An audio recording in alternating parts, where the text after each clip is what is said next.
रहीम। अस्सलामु अलैकुम वरहमतुल्लाहि वबरकातुहू।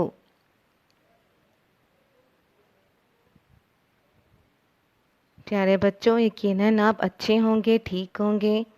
आज का हम अपना उन्वान शुरू करने से पहले मैं आपसे आमादगी के सवाल करना चाहूँगी। आप अपनी कहानी को अपनी ज़ुबानी बयान करते हैं, वो क्या कहलाता है? उसे क्या कहते हैं? जब हम अपनी कहानी को अपनी ज़बानी यानी ख़ुद से बयान करते हैं तो उसको आप बीती कहते हैं। यानी ऐसी बात जो हमारे ऊपर ख़ुद बीती हो, ऐसा वाक़या जो हमारे ऊपर बीता हो। Army public school for dot के ऑनलाइन सपोर्ट प्रोग्राम में मैं आपको खुशामदीद कहती हूँ। 9वें हफ्ते में मज़मून हमारा उर्दू ज़ुबान व कवायद है। उन्वान हमारा आप बीती। मैं हूँ आपकी टीचर मिस साइमा और जमात है हफ्तों।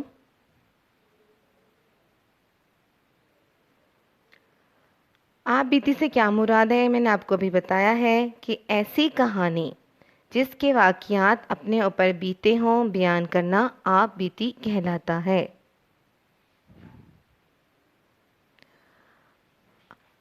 आप बीती जो है आपके जो उर्दू ज़ुबान व कवायद के सफ़ा नंबर 18 पर मौजूद है।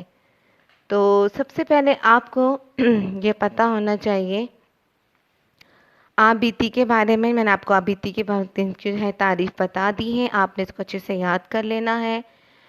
आप अपनी किताब के सफ़ा नंबर 18 पर जो मौजूद है आप बीती, उसको देख सकते हैं, पढ़ सकते हैं। तो सबसे पहले पैराग्राफ में अब अपनी किताब खोलें तो इस पर आपको कुर्सी की आप बीती 3 पैराग्राफ पर नज़र आएगी। तो सबसे जो पहला पैराग्राफ है इसमें कुर्सी के खस्ता हाली के दौर का ज़िक्र है कि कैसे वक्त के साथ साथ इसकी वक़्त कम हो गई और इसका कोई पुरसाने हाल ना रहा, क्योंकि अब वो टूट गई हैं और नाकाबिल इस्तेमाल है। कोई इसकी तरफ आंख उठाकर देखना भी पसंद नहीं करता।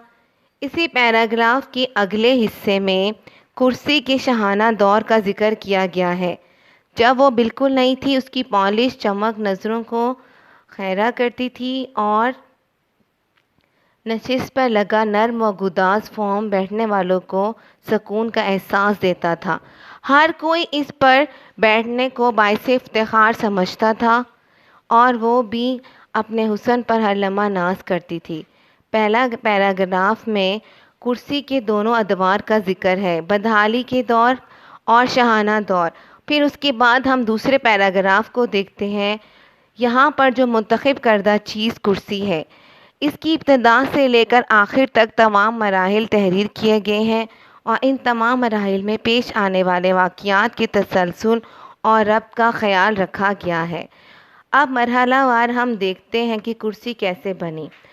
सबसे पहले मरहले में कुर्सी के बारे में जो बताया गया है वो ये है कि वो पहले एक सब्ज़ व दरख्त का एक हिस्सा थी। फिर एक आदमी ने दूसरे दरख्तों के साथ मिलकर उसको काट दिया और तमाम दरख्तों के तनों को ट्रक में डालकर कारखाने में ले गए। फिर दूसरे मरहले में जहाँ आरों की मदद से चीर कर बड़े बड़े टुकड़ों की शक्ल में उखाड़ दिया गया। फिर तीसरे मरहले में इन टुकड़ों को ट्रक में डालकर शहर भेज दिया गया और वहाँ कई दिन तक गोदाम में पड़े रहे। फिर चौथा मरहला आ जाता है। फिर ये जो लकड़ी थी, फिर एक बढ़ई आया जो कि लकड़ी का काम करता था। टुकड़ों को देखा, फिर आखिरकार मुझे देखना पसंद किया, वो टुकड़ा जिससे कुर्सी बनी। पांचवा मरहला आ जाता है कि बढ़ई ने मुझे आरी की मदद से टुकड़ों में तकसीम कर दिया। ये एक तकलीफ़ देह मरहला था और इससे बड़ी मुसीबत वो कील बने जो इसने मेरे मुख्तलिफ़ हिस्सों में ठोक कर मुझे एक कुर्सी की शक्ल दी। फिर छठा मरहला आ गया। फिर उसने एक ख़ूबसूरत कपड़े में डालकर मेरे ऊपर एक ख़ूबसूरत कपड़े के फॉर्म में डालकर मेरे ऊपर जमा दिया और आखिरकार मैं एक कुर्सी की शक्ल इख्तियार कर चुकी थी। फिर आखिरी मरहले में क्या हुआ, उसने मुझे पालिश किया, मेरे हुस्न को 4 चांद लगा दिए। सच पूछिए تو مجھے اپنا یہ روپ بہت اچھا لگا۔ جو بھی مجھے دیکھتا بس دیکھتا ہی رہ جاتا۔ پھر اسی صفحے میں آپ کا جو تیسرا پیراگراف ہے، کرسی کس طرح بنی، ابتدا سے لے کر آخر تک بتایا گیا ہے کہ تیسرے پیراگراف ایک آدمی آیا، اس نے اس کو دیکھا، پسند کیا، خرید لیا، اور اس آدمی نے اس کو بہت آرام سے رکھا، اور اس کا جو ملازم کرسی اپنے بارے میں بیان کری ہے کہ اس کا جو ملازم تھا میرا بہت خیال رکھتا تھا، وہ روزانہ میری صفائی کرتا تھا، البتہ اس آدمی کا ایک نٹ کھٹ بیٹا تھا جس کا آنا میرے لیے وبال جان بن جاتا تھا۔ وہ کبھی میرے فارم کو نوچتا، کبھی مجھے زور سے پھینک دیتا، جلد ہی میری حالت خراب ہو جاتی۔ پھر کیا ہوا، ایک دن ایک بھاری بر مہمان مجھ پر بڑا جمان ہوا، ڈرام کی آواز آئی، وہ آدمی فرش پر آ گرا کیونکہ میرا ایک پایا ٹوٹ گیا تھا۔ سارا کچھ کرسی بیان کر رہی ہے، وہ دن اور آج کا دن۔ وہ خستہ خراب حالت میں اسٹور میں پڑی سر رہی ہے۔ یہ ساری تھی کرسی کی آپ بیتی، اور اسی صفحے پر مختلف موضوعات بھی دیے گئے ہیں، جس میں ہے 10 روپے کا نوٹ، سائیکل، فٹ بال۔ اب آپ نے کیا کہنا ہے، نیچے دیے گئے جتنے بھی یہ جو آپ کو موضوع دیے گئے ہیں اس میں سے آپ نے کسی ایک پر آپ بیتی لکھنی ہے۔ اس میں سے آپ تینوں میں سے کوئی ایک آپ پہلے اس کو سلیکٹ کر لیں، اور اب آپ یہ آسانی سے لکھ سکتے ہیں کیونکہ ہم نے کرسی پر تبادلہ خیال کر لیا، بتا دیا ہے کہ آپ بیتی کیا ہوتی ہے، کیسے لکھی جاتی ہے۔ آپ بیتی جو ہے وہ اردو نثر کی ایک اہم صنف ہے۔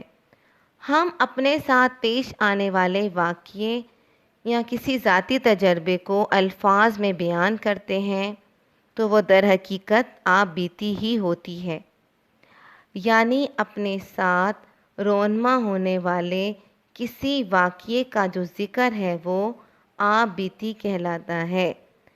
کہ ہمارا جو عنوان تھا کرسی کی آپ بیتی تھا، اور اس میں ہم نے کرسی کی آپ بیتی کو ہم نے اچھی طرح پڑھا، سمجھا۔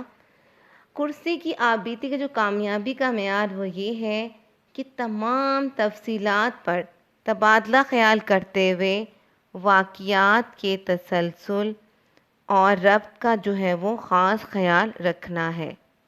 ٹھیک ہے پیارے بچوں، آپ نے انتہائی صفائی کے ساتھ اردو گرامر کی کاپی میں یہ جو آپ کو موضوع دیے گئے ہیں 10 روپے کا نوٹ، سائیکل، فٹ بال، آپ بار بار مجھ سے میسج مت کریے گا، مس کون سی کریں، یہ آپ کی اپنی مرضی ہوگی۔ جو بھی آپ کو اس میں سے ٹھیک لگے، جس سے آپ یہ سمجھے کہ میں اس کی آپ بیتی بہتر طریقے سے لکھ سکتا ہوں یا لکھ سکتی ہوں، تو وہ آپ نے لکھ کر مجھے واٹس ایپ کرنا ہے۔ اپنا بہت خیال رکھیے گا، کام جو ہے نہایت صفائی سے کرنا ہے۔ آپ کو اب تک مضمون، خط، درخواست، تفہیم نگاری، جتنا بھی کام کروایا جا چکا ہے ان تمام کی آپ پریکٹس کرتے رہیں، ان کو یاد کرتے رہیں، اور اپنا بہت خیال رکھیے گا۔ اللہ حافظ۔